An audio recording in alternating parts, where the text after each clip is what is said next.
Yes, I want to thank the American people for the extraordinary honor of being elected your 47th president and your 45th president.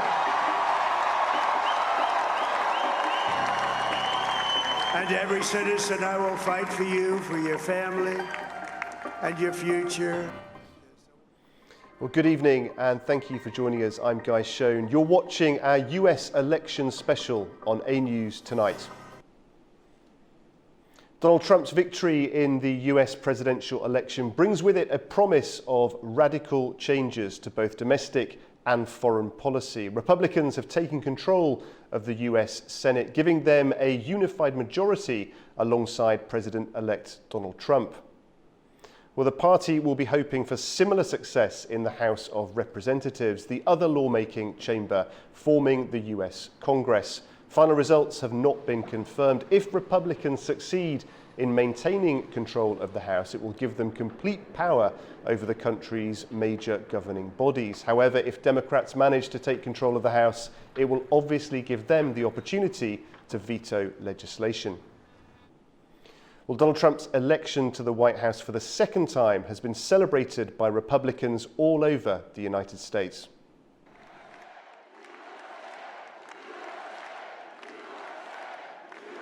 It's been a fiercely contested election. Both sides ran expansive and expensive campaigns to garner widespread support from across the country. For Trump supporters, the win was a joyous moment. I'm excited. I want to just rip this spike up and throw it in the air and celebrate. Everyone's so happy. He's going to make everyone happy again. Even if they didn't want him as president, they're going to be wealthier, safer, healthier, everything. So I'm ecstatic. In his victory speech, Trump tasked Robert F. Kennedy Jr. with helping to make America healthy again. Everything was in jeopardy, and President Trump is back again to make America great again and make America healthy again. My brick suit is it's a metaphor. It's supposed to call to mind a wall, and in this case, it's a strong border wall, and that's what I believe America needs, a stronger border controls. President Trump will do that. He will get the border back in order. We will not have the influx of millions upon millions of illegal aliens per year into our country. As he declared victory, Trump appeared to dial down the rhetoric on immigration, saying, "We want people to come in, but they have to come legally." World leaders have congratulated Donald Trump on being elected US president.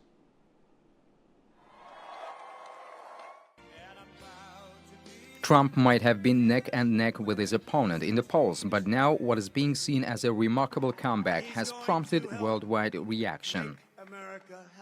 European Union President Ursula von der Leyen emphasized the strength of the US-EU partnership, while NATO Secretary General Mark Rutte said that Trump's leadership will again be a key to keeping the alliance strong. Trump has previously warned of plans to increase demands on America's NATO partners. If he acts on these and reduces support, Europe could suffer the added blow of increased defense costs. Ukrainian President Volodymyr Zelensky took to social media to congratulate Trump, reflecting on their previous discussions about Kiev-Washington strategic relations. The Ukrainian leader emphasized Trump's peace through strength approach and expressed hope that Trump would help bring an end to the war in Ukraine. Kremlin spokesman Dmitry Peskov said he was not aware of any plans by President Vladimir Putin to congratulate Donald Trump. Turkish leader Recep Tayyip Erdogan expressed hope that relations with the United States would strengthen and that regional and global crises and wars would come to an end. Azerbaijan's President Ilham Aliyev praised the strong United States-Azerbaijan partnership in areas such as energy, security and counterterrorism. Hungary's Prime Minister Viktor Orban called Trump's victory the biggest comeback in Western politics, echoing a similar message to that of Israel's Prime Minister Benjamin Netanyahu. From France, President Emmanuel Macron said he is ready to work together as before. Other leaders, including UK Prime Minister Keir Starmer and Indian Prime Minister Narendra Modi, also expressed their congratulations and optimism for continued strong ties. Well, Donald Trump's win also elicited a positive reaction from financial markets in the United States and created a more mixed impact in Europe and China. The dollar soared, heading for its strongest one-day gain in more than 2 years, while US equity futures jumped nearly 2%. Cryptocurrency markets also reacted positively to the election news. Bitcoin briefly reached the $75,000 mark, reaching an all-time high in the process. The sharp rise is attributed to what's expected to be a more favourable stance by Donald Trump towards the crypto industry. Meanwhile, Eurozone stock futures rose sharply. However, fears of possible tariffs under a Trump presidency dealt a blow to the euro. Concerns over Trump's economic policies pushed the European currency down 1.7% to 1.074 US dollars. Chinese markets also fell on the news out of the US, with the blue chip CS1300 index dropping 0.5%. Analysts point to fears amongst Chinese investors regarding the prospect of heightened tensions between the US and China, remembering the trade conflict which started during Trump's last presidency in January 2018. At that time, the Trump administration imposed tariffs and trade barriers on China in an effort to change Beijing's trade policies. With Donald Trump's return to the US presidency, European and Middle Eastern leaders face a dramatically different political landscape. So how will this affect conflicts in Ukraine and the Middle East, and what might it mean for economic ties with China? Well, Bronwyn Maddox, director of a leading British think tank, Chatham House, comments on these issues. Trump's been a big supporter of Israel. He hasn't always got on with Netanyahu, and I'm not quite sure where that relationship will go, though I'm sure Netanyahu is pleased to see Trump rather than Harris heading for the White House. And of course, we'll still have Joe Biden to contend with for the next 2.5 months. Trump could make this better, or he could make it an awful lot worse. He could make it worse by siding with those in Netanyahu's cabinet who say, essentially, let's look to annex the West Bank, let's look to control Gaza, let's see if we can push the Palestinians out. We are not giving land to the Palestinians, and that is something that Netanyahu himself has said about not giving, creating a state for Palestinians.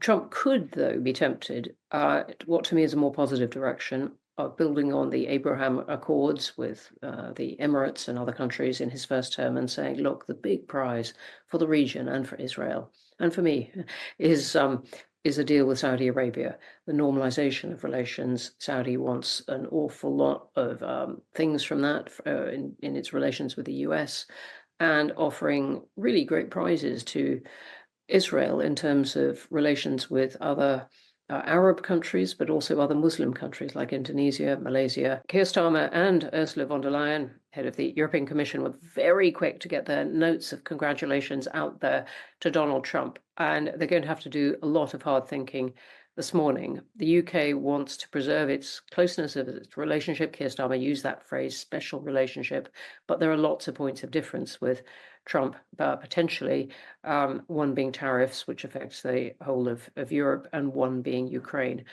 And Ukraine also, President Zelensky got his congratulations out very quickly. But the big question is on Ukraine is, does Donald Trump intend to keep supplying Ukraine with weapons? And is he going to push for talks with Russia that frees the conflict where it is at the moment, even if it's too grand a notion to talk about peace? I don't think Europe can do enough on its own, and I'm including in that the UK, to give Ukraine security and deter Russia either from continuing the conflict at this point or from coming back at some future point. I don't think Ukraine has real security without an American guarantee, either through NATO or a direct one-to-one guarantee from President Trump. The question is what Trump would want as part of that. Can he try to freeze the conflict pretty much where it is and say to Ukraine, look, I'll give you enough security that you can begin to rebuild your country, and I'll hold Russia at bay. But he said all kinds of very friendly things to President Putin. To my mind, that deal, if it was a deal would be worth an awful lot more if China took part in it, really trying to weigh in on Russia's side, saying, look, we don't want this to restart, because deals with Putin have not got very far. Well, some analysts have questioned whether the US election outcome will impact Washington's role in Eurasia, particularly in the Middle Corridor project linking China to Europe via Central Asia and the South Caucasus, bypassing Russia. Well, Dr. Fariz Ismailzadeh spoke about the implications of the election results on this matter. So far, we have seen that Donald Trump has been promising to end the war in Ukraine, to rebuild the relationship with Russia. And I think if that happens, the significance of Middle Corridor will decrease. And also, we have to keep in mind that Donald Trump's main economic agenda is rivalry, competition with China, and the development of Middle Corridor not so much fits into those plans. And I think that if Donald Trump comes to power, we will see more and more focus on, let's say, weakening the Middle Corridor and the connectivity with China. Well, we also spoke to the Sephardi Jewish community representative Zamir Isayev, and he shared his insights on the potential effects of Trump's victory.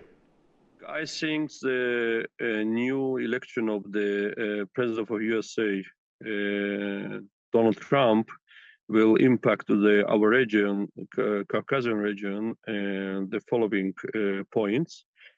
First of all, it's emergency security focus. Trump's strong support for the energy independence and infrastructure diversification in Europe could bolster Azerbaijan's position as a key energy supplier to Europe.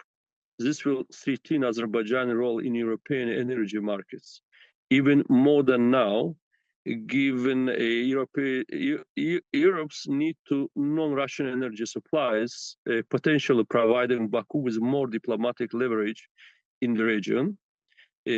Secondly, I believe that the ties between Azerbaijan and the USA will be strengthened also in the sphere of security and the fight against the international terrorism, because after all, Azerbaijan has proven its irreplaceable role as a partner for the US for many years. And also impact on Iran and region security. Trump's hardline stance on Iran could surface, which will affect Armenia and other Caucasus countries with ties to Iran.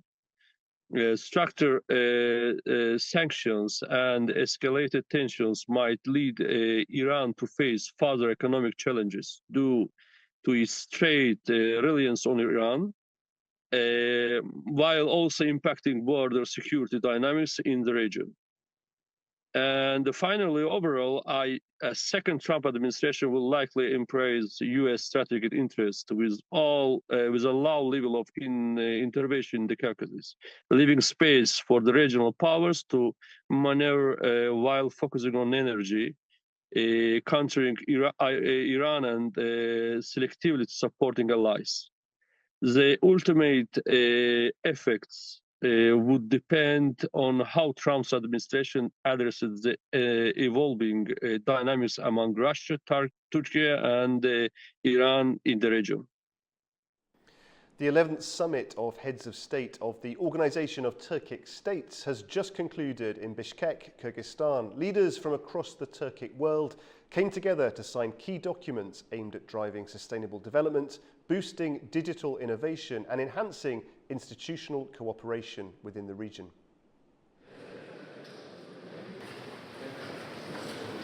A central outcome of the summit was the Bishkek Declaration, affirming the commitment of OTS members to enhance economic, political, and cultural cooperation. Adding to the vision was the landmark resolution titled Green Vision, Embracing Unity for a Sustainable Future. This initiative outlines a collaborative path towards sustainable growth, prioritizing environmental health and climate resilience across member states.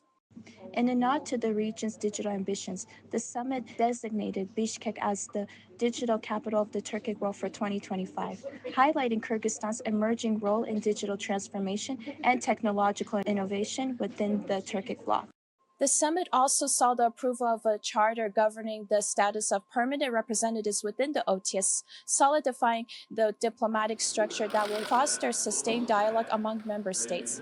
Additionally, leaders made decisions regarding flag for Turkic cooperation organizations, symbolizing a united front and representing shared values and aspirations. These agreements underscore a new phase of Turkic unity with a focus on sustainability, digital advancement, and stronger organizational ties to promote stability and prosperity within the region. Following the 11th Organization of Turkic States, the Turkic leaders have finally met and they have done their meetings, as well as right now in the conference hall, they are discussing about their meetings, as well as their close ties and relations. Thank you for watching our US election special. Do stay with us for more from all of us here in Baku. A very good evening.